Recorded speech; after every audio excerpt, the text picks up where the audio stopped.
When my kids heard that I was doing this, they gave me a rather risky dare. What do you reckon? Are you up for it? Okay. Well, they have promised to do the washing up for an entire month if I go through with this, so it was worth viral humiliation just for that. Okay, so they have dared me to start this with 3 really terrible jokes. Brace yourselves. You are warned. Okay.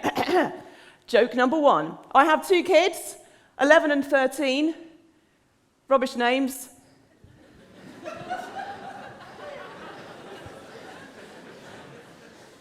Joke number 2. How is a TED Talk similar to Father Christmas and his sleigh? Answer, they're both driven by ideas worth spreading. Joke number 3 is a knock-knock joke, so I need your help with this. Okay, do you know how knock-knock jokes work? Yeah? Okay, good. Knock-knock! TEDx! I'm TED excited to be here. So, I'm here to talk about the transformative power of humour. I rightly or wrongly believe that if you want to make a small change, introducing just a tiny bit of humour into our lives can help us to lead rich, meaningful, fulfilling lives. Now, who the heck am I to make such a bold proclamation? I've been a comic, and I've also been a coach for nearly 20 years now, hence the grey hairs. So I've worked on both sides of the kind of banana skin of life. And it's that combination that has taught me that humour can be transformative. And I'm talking about humour as in the fun kind, not like the forced jollity, when you feel like you have to laugh at a teacher's joke.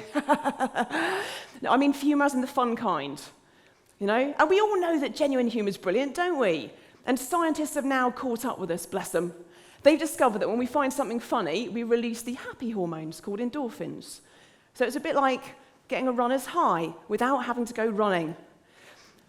You also release the social bonding hormone oxytocin. So it's like having a group hug without having to have a group hug. So, for goodness sake, go out there and have more fun. Go out and laugh with your mates in the pub. Go and see more comedy shows. Watch more GIFs of kittens falling off sofas. Because it is good for you. But it gets better. Humour's like the gift that keeps on giving. Because what I've learned is that if you steal secrets from the world of stand-up comedy and you apply them into our lives in the real world, then actually you can use those self-same techniques. I mean, yeah, you can use them to get a laugh, but you can also use them to make your lives easier. So if you want to raise your performance in your academic studies, in work, on the sports pitch, you want better grades, you want to get that promotion, you want to win that sports match, listen up. So I'm going to share 3 strategies, and I'm going to use those 3 terrible jokes that I started off with to explain what I'm talking about. So method and joke number 1. Now, do you want to know how to write a joke? Will you use the power wisely, young Potter?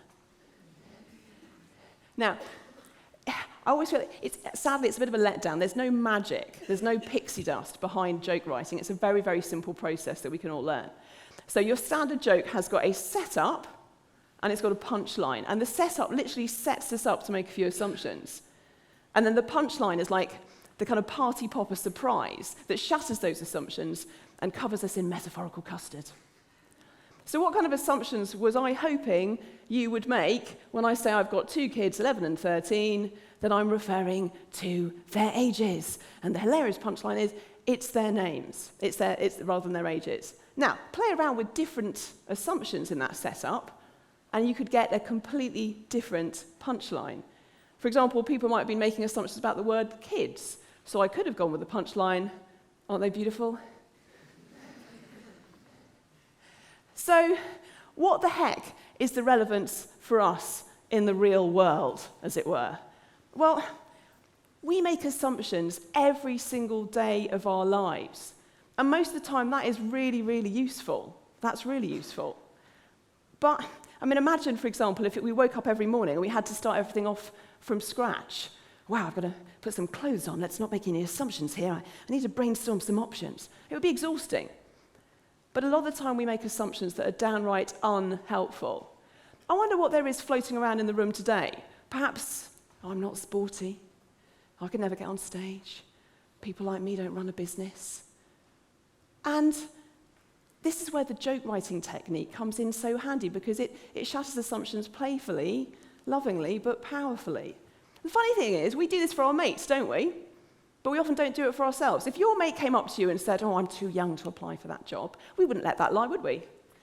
You know, there's so many assumptions in that you've got to be old to do a certain type of job, or that they haven't done things in their past that perhaps they were technically too young for.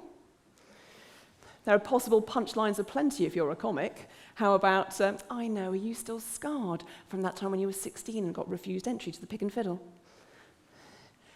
But if we do it to ourselves, if we shatter the assumptions to ourselves, we can stop those limiting beliefs that are holding us back, holding back our potential. So that is method number one. Strategy number one we can steal from the comedy word is write more jokes. Yes, you can use jokes to get a laugh, but let's shine a light on our assumptions and let's make sure we unlock more of our potential. Method number two, joke number two, was this terrible, terrible joke. Now, this is a terrible, flimsy pun, but I wanted to include it because I wanted to share some more comedy jargon with you. Sorry to bombard you with jargon, but as well as setup and punchline, another useful comedic term is dying on your backside. To make a room full of people laugh is the best feeling in the world. When a gig goes well, it's amazing. But if you meet a comic who says they've never died on their backside, you have met a liar. I remember many bad gigs, but one of my worst ever gigs. I was in my 20s, and it was in London, and it was in a pub that was on a boat. And I was pretty terrified, and the rocking motion of the boat made it even worse. And as soon as I got on stage, the heckles started. Now, this was pre-#MeToo, and the heckles were quite brutal. So this one guy at the front, I remember he was holding a pint, and he had a face like a kind of badly plastered wall. And he shouted out, well, I'm not going to repeat it, but let's just say he asked me less than politely to show him a couple of bits of my anatomy. Now, I have learned a few tricks of the trade. Preparation is a wonderful thing. So the next time I did a gig, in case I got that heckle again, I came prepared, and underneath my shirt, I wore a T-shirt that I'd had specially printed up with this design. Unfortunately, it turns out that your average British comedy audience has a shockingly poor knowledge of ornithology. It rather takes the edge off things to have to explain that these are common songbirds called tits. And no, these are not the most common variety called blue tits. As the black head markings quite clearly show, these are great tits.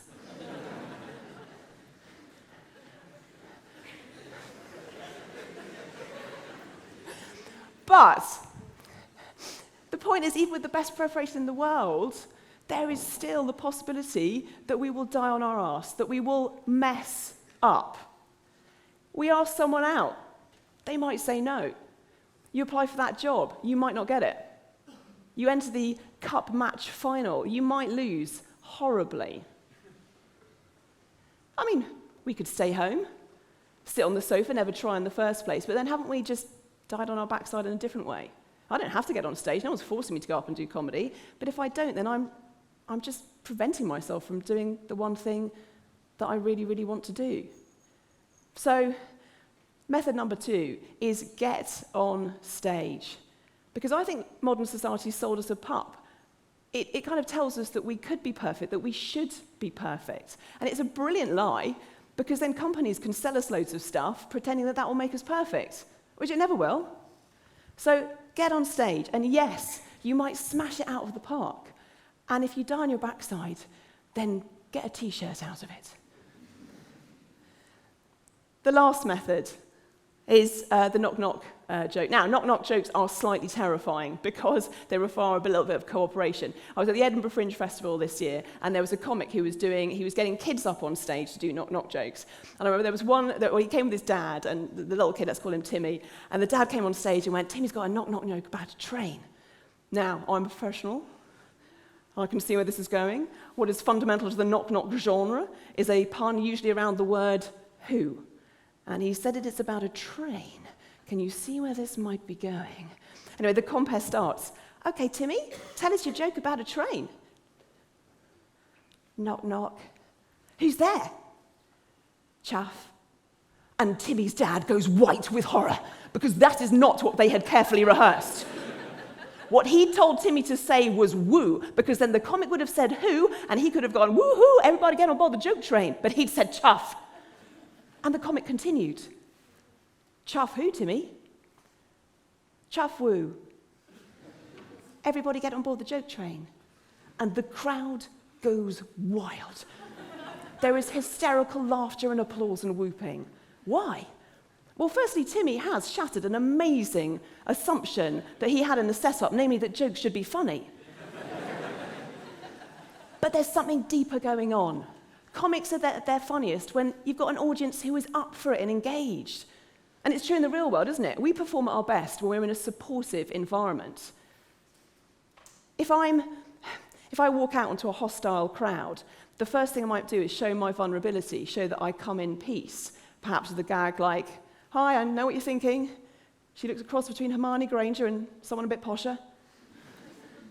I might chat with people in the audience, desperately trying to find a friend, find an ally, perhaps comment on something weird about the room, like, I know it's just been Halloween, but they really should have killed the blood out of the carpet. And the comic who'd looked after Timmy, had absolutely worked the room. So he knew it was safe to go with woo, chuff, or cock-a-doodle-doo, quite frankly, because he'd created that warm, supportive environment.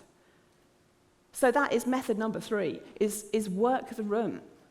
Go and find the environment in which you're going to thrive. Find your allies, find your cheerleaders. And for sure, there is always going to be someone who's, not on your side. And thank you for checking your watch at that precise moment, sir. Just to underline the point brilliantly. Thanks for that. What was I talking about?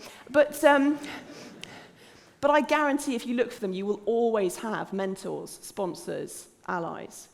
So to summarize all this, people often say to me, I could never be a comic. That's terrifying, you must have guts. No, I love it. I'm just terrified of other things. I'm terrified of maths and heights. Don't ever ask me to abseil whilst doing a spreadsheet. But yes, I would love you to use these techniques to get laughs and release those endorphins and that oxytocin. Yes, but even if you never ever want to crack a gag, please steal these comedic strategies and apply them at work, at school, with your loved ones, with your colleagues. Whatever setups life gives you, challenge the assumptions, find your punchlines, your options. Embrace the inevitability that you will sometimes die on your backside. And work the room. Find your environment where you'll thrive. Find your allies, your cheerleaders, your supporters. So in conclusion, write more jokes, get on stage, work the room, and thank you so much for being such a wonderful audience and welcoming me and my grey hairs. Thank you.